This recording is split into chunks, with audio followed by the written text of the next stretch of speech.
and I'm from the Wapiti Regional Library. Today's experiment is cloud in a jar.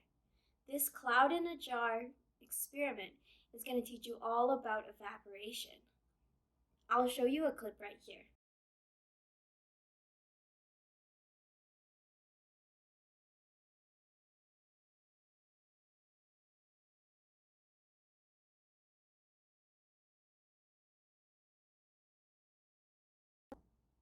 If that looks fun to you, then keep on watching.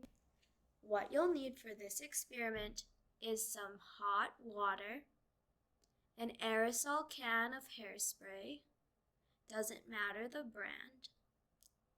You'll need some ice cubes on a plate. The plate has to be large enough to cover the top of your glass jar. And lastly, you'll need a glass jar. Your first step is going to be putting your 3 to 4 ice cubes onto a plate if you haven't done so already. Once you have your ice cubes on a plate, set them aside, but within arm's length. Grab your glass jar and put 3/4 full of water. After you've filled your jar with water, grab the hairspray and spray a quick burst into the jar. As soon as possible, put the plate on top of the jar to cover the hole.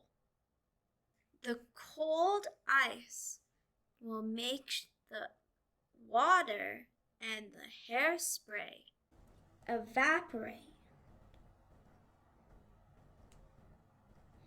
and you'll form a cloud.